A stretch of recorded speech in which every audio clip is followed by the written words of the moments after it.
Hello, my name is Paul Bergoli, and I'm a candidate for re-election to the Quincy School Committee. I grew up in West Quincy on Ballou Street with my parents, Louis and Dolores Bergoli, and my three sisters, Diane, Laura, and Maria, and my brother, David. During my childhood, I spent many hours at my grandmother's restaurant, Maria's, in Braintree. There, I learned the values of hard work and service to people. I attended the Quincy Public Schools, attending Gridley Bryant Central Junior and North Quincy High School. I earned a degree in education from UMass Amherst and a master's degree in counseling from Bridgewater State.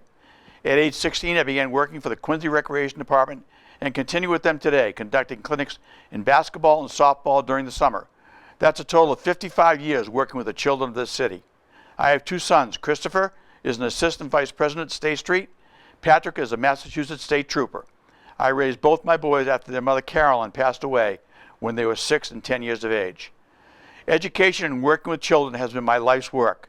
I began my career as a teacher at the Atherton House School and retired in 2006 as a guidance counselor and 766 chairperson at the Marymount School.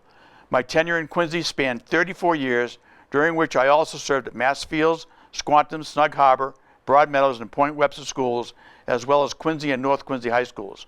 My experience at all levels in Quincy is unmatched when compared to the other candidates for school committee. It is one of the reasons I have been an effective member of the school committee for 8 years. I first ran for school committee in 2012 and was fortunate to gain the trust of the voters to be elected for 2 terms. There were some issues I felt needed to be addressed to make this school system a great one, and it is. A recent issue of Boston Magazine cited Quincy as the second best school system in the Commonwealth, behind Newton.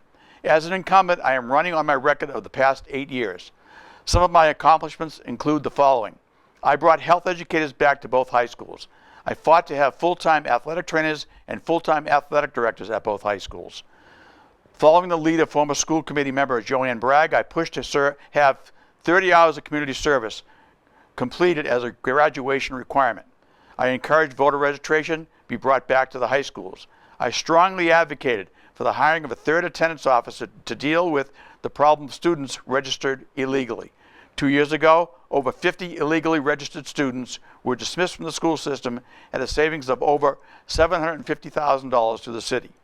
2 years ago, I recommended the elementary report cards be updated to align with state standards. I asked the CVTE courses be added to the curriculum at North Quincy High School, including engineering and technology and broadcasting and television production. With the help of Mayor Koch and the Director of Safety and Transportation, Mike Dracchio, panic buttons have been installed at the front desk of every school. Introduced a new policy to improve academic standards for athletes, allowing only one course failure for eligibility. As a school committee appointee to the Park and Recreation Board, I had acrylic glass backboards installed at the Fennell Street basketball courts and improvements to the dugouts at Mitchell McCoy softball field. Bullpens will be installed before the next softball season.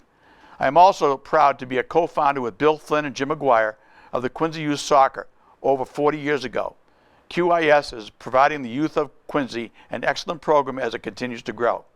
As a member of the school committee, it is my job to advocate for the children, their parents, and the faculty and staff of this school system. If re-elected, I will pursue the following initiatives.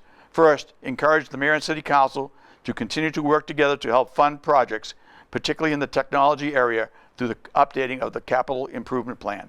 Second, move with urgency on the problem of vaping through education and putting in place a policy which addresses the issue in schools with consequences for using. Third, eliminate the use of cell phones in class for non-academic reasons. I have had conversations with students and have learned that they are using them to cheat on quizzes and tests. This is unacceptable and requires a policy adjustment quickly. Fourth, as our city's population continues to grow, I will ask for a review of the school boundary lines, particularly at the elementary level. Fifth, I will continue to advocate for the expansion of Chapter 74 programs at North Quincy High School. A good friend recently said to me something about politics which makes sense. He said, "It's not what you say, it's what you do that's important." I feel I have done my best to get things done during my first 2 terms. During the next few years, a new superintendent of schools will be chosen. It is imperative to have on the school committee members who are experienced. It is not a place to get on-the-job training. I have been endorsed by the Quincy Education Association because of my record and lifelong dedication to the children of Quincy.